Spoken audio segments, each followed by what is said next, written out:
It's time now for Tim Cato to join us. Award-winning content for the Dallas Mavericks. You can read his stuff at The Athletic. And, of course, he does have the Only Mavericks podcast as Tim Cato joins you now here in the GBag Nation. How you doing, Tim? I'm doing great. It sounds like you guys need some good takes. I can deliver. Right. Yes. Thank you for saving me. Save us. It's like you're a good take life raft, and I appreciate it here at a time like this. We're thinking championship here, Tim. What do you say? Well, that's a take.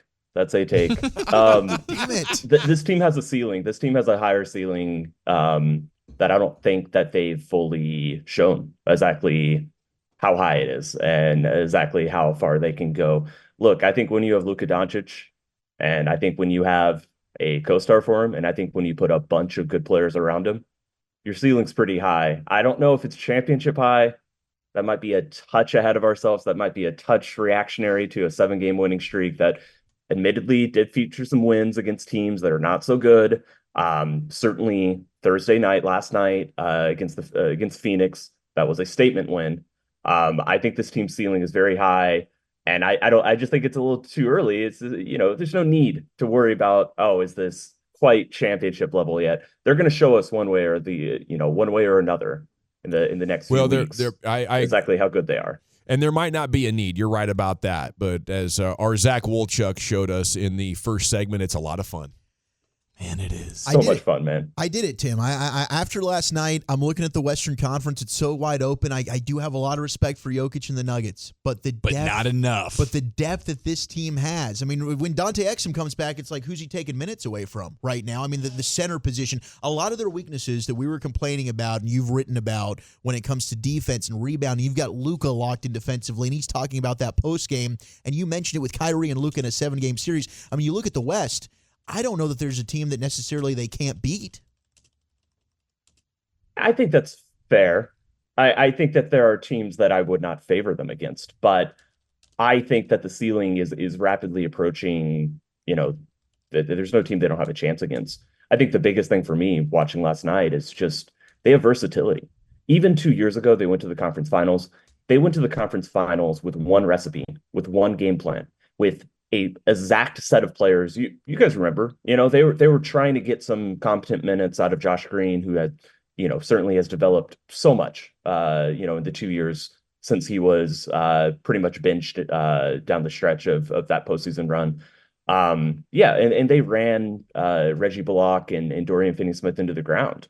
They got everything they could out of Luka.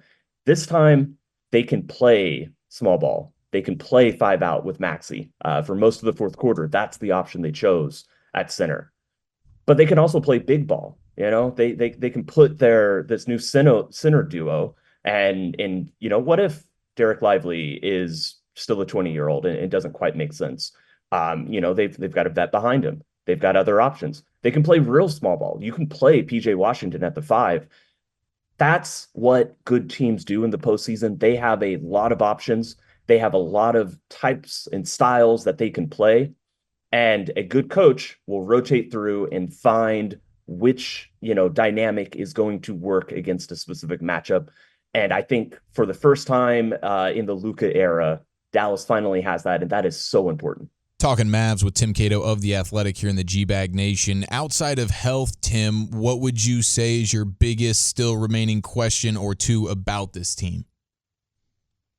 Health, yes, obviously, especially for Kyrie. I think a lot of this breaks down with Kyrie, but you said not health. I am very curious to see what Derek Lively looks like in the postseason. He has been so important to the team, and he will be so important to the team's future.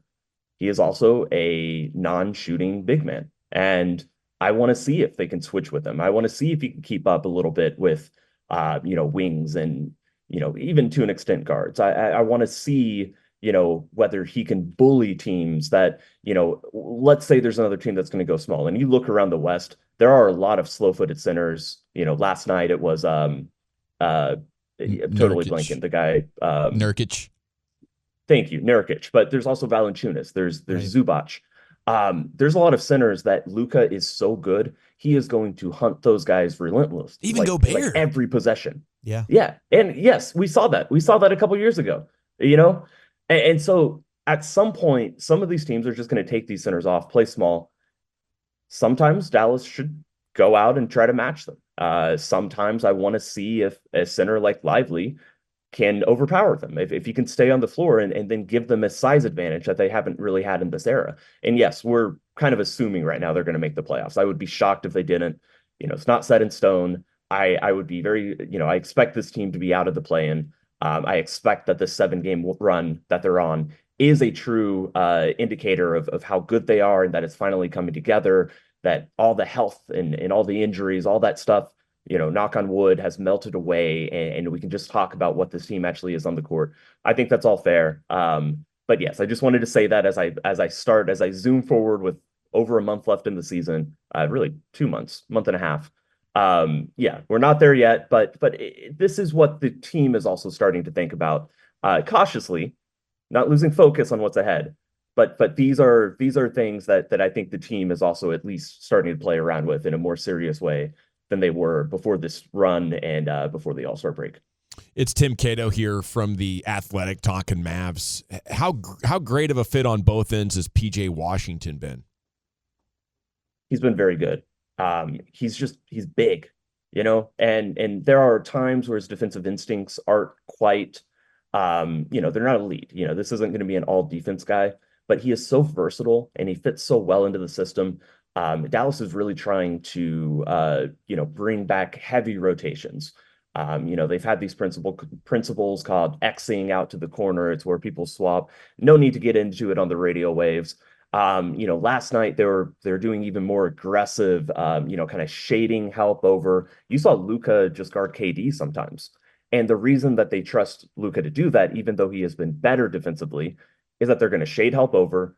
They're going to force the ball out of his hands, and they believe that they can get back to, all the shooters that they need to. And PJ Washington is a really good fit for that. He is not we saw him play against Wembanyama, like he was assigned there. He did well.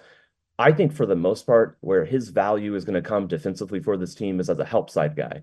He's a pretty good shot blocker. He's really athletic. He can cover ground, and that's fantastic. On the offensive end, it'd be great with to see a few more spot up threes out of him, but it's just nice to have a guy who can dribble, who can attack a closeout. And, if you think back, again, making the comparison to that team that went to the conference finals 2 years ago, it was great what Reggie Bullock and Finney Smith could do, but they were shooters, they're spot up shooters. There's not a lot of pump fake and drive to the rim, or pump fake, drive, and then kick it again and keep the offense humming and whirring. And that is what he can do. That's what a lot of the players on this team can do. And that's a really important addition in the modern NBA for an offense like this. They get like 29 points off turnovers last night. And, one of the things this team can do differently from the team a couple of years ago is, I think, make decisions and plays at speed, at transition, without turning it over so much. I just wouldn't have trusted the skill level of the team a couple of years ago. Can they use that as can they get into teams defensively and get in transition as part of their plan of how they're going to win games, or was that just a function of how last night went with maybe Phoenix being a little bit careless with the ball? No, this has been an emphasis since training camp, and I think the trades, especially PJ, just kind of amplifies that. This is a team that was one of the slowest paced team, and that came with one of the best turnover rates in the league. They barely ever turned the ball over, but usually those things are connected. Usually, the team that isn't, aggressively trying to throw it ahead, throwing those risky passes over the top, usually that's the team that, also doesn't turn it over. This season, Dallas still isn't turning it over, but they've picked up their pace into the top 10. It is so impressive. It is such an indictment, not an indictment, that's a negative connotation. It is such, it means so much that Luka, it just says so much about him that, yeah, he's going to have his 5 or 7 turnover game every once in a while, but he puts the ball where it needs to be. And that is so impressive. Kyrie has been a huge part of the pace increase. I think he's been, more of a driving force about that, but Luka has also bought in. Every time he gets a rebound, you see him both hands on the ball, at his chest. He's looking instantly every time for that kick ahead, for that throw over the top. And he's more than happy to let somebody else dribble it up or just kick it ahead. And if it's not there, they reset and then he gets the ball. And that has been a really important addition to this team. And it allows them to play more defensive-minded players if they're getting, the more efficient, easy layups and transition. That helps their offense. And so you can take away a little bit from the offense and really focus on the defense because you're going to make up that efficiency through transition, something they haven't done in the past. I love what you're talking there about Luka, and I'm curious because he has been very outspoken about defense. It seems like after all of these games, I mean, he's going out of his way to mention the defensive effort. Is that what it is? I mean, what stood out to you about his game defensively this year, which we've been crying about since he's entered the NBA? Is it as simple as just the want to, the desire? I think that so when players come to the post-game press conference, there's a stat sheet, sitting right there in front of them. Most players take a look at it. Luka this season, frequently, he looks for his steals and his blocks. That's not the best measure. I think for Luka, it's a pretty good measure of his defensive buy-in. Steals and blocks are not, that's not all that defense is. In fact, you could argue, everything else that isn't recorded is much more important. But I think for Luka, he's been able to be a decent defender. I remember back in the bubble, which prior to the season was the best Luka I had ever seen, both sides of the court. He was getting after it. But in the bubble, that was also the best shape Luka has also, has ever been in. And this season, he legitimately has upped his conditioning. And you got to remember, this was a guy who was always in shape. We're because of the load, because of the minutes and the wear and tear and everything that he does on the court, Dallas has been asking him to be like the 99th percentile of conditioning, or at least the 95th. Bring that up from like the 60th percentile. He's more in shape than a lot of guys in the league, even when he was out of shape. But because of what he does, he has to be right up there at the top. And this season, pretty much the entire time, he's done that. And I think that is what has translated to his defensive effort, because I've seen it a little bit before. I've seen it in the past. It just went away as his body let him down a little bit. And, just the sheer amount of focus he had in the offensive end just didn't allow him to do that. So it's that, it's Kyrie taking, a few possessions away from him. And it's just been something that, yes, he absolutely cares about it. He knows how important it is. He's doing it for the team, but he's also taking personal pride in it. And he's been average to above average a lot recently. How would you evaluate Jason Kidd this year? What are some of your Kidd takeaways? A little bit tricky with all the injuries. I think the past two seasons, and we'll see how it plays out. A lot of my evaluation is going to come down the stretch as he figures out these permutations that he now has available to him. But we thought, we all saw what Jason Kidd did his first year, and we were all impressed. We all saw last season, and we thought that at best, he was not adding value to the team and probably was hurting it. I think that he is a coach that when he has the players he wants, he is able to coach them to that level. I think that's what I've seen from him. He doesn't adapt well when the roster isn't what he's looking for. But when he has, the guys that he wants, typically I've seen good things. And so that's what I want to see. Like we said earlier in the segment, 2 years ago, he didn't really have a choice of who he was going to play. The rotation was pretty set.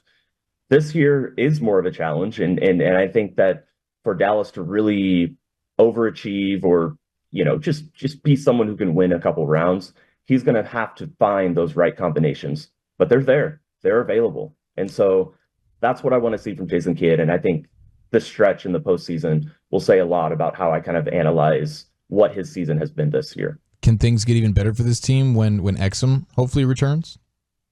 I think so. Yeah. Yeah. I think that, 30 minutes to Tim Hardaway is something that you can bring the dial down a little bit on that. I still think that when Luka and Kyrie are on the court, that Exum makes a little bit more sense as this connector, as this 94 feet defender than Josh Green. And I think Josh Green has been excellent this year. It is incredible to look back at who he was as a rookie and to see who he is now as an offensive player, someone who confidently shoots, above the break three, someone who, has really morphed and melded into these, ball dominant lineups when he's playing with Luka and Kyrie, something he has struggled with a lot in the past. But I think Exum might be a bit better at that. And so there's room for both of them. And there's room, again, just to move the sliders up and down, depending on the matchup. And that's what good teams do. So I'm really looking forward to seeing Tim. And also, I just like watching him. He's a really fun player to watch. He shoots layups in a funny way, types of layups that I don't see that often. So I've really enjoyed the Dante Exum experience. And if he can get back to where he was in December, there's definitely absolutely a big role for him in this rotation. A lot of big playoff matchups here in the next 2 weeks. What do you need to see, or what would it take, wins, losses, to maybe make you buy in a little bit more here? I mean, obviously, the obvious answer, keep winning. I want to see them competitive against a team like Boston, who they play next Friday. I want to see them go up against a team like that. And it's more about how they play than the result. They could lose by 12, but if this is a team that's pushing them, and, if Dallas can push them, if Dallas, maybe they just don't have a 3-point night go their way, that is going to be baked into what this team does. But that's okay. And, and even the 3-point variance, once you get to the playoffs, you see that normalizing over a 7-game series. You're not as worried about it. They can lose a game where shots just don't fall. But I want to see the defense, I want to see that continue. I want to see the offense find other ways to score that isn't just the 3-pointers, not be so tied hand in hand to, oh, did they make 18 threes? They won. Did they make 12 threes? They lost. I think that, to me, is the biggest thing that they could prove to me over the next few weeks. And then, just the seeding, man. It's going to be tight. This is a really, really, really difficult conference. So I just want to keep seeing, exactly how that develops. Love your coverage, man. Always appreciate when we can get you on the show to talk some Mavs. Enjoy this home stretch, and we'll be looking to catch up with you here as the spring continues. Absolutely. Writing about Luka's trick shots next week. Should be out Monday. Oh, cool. Fun one. Amazing.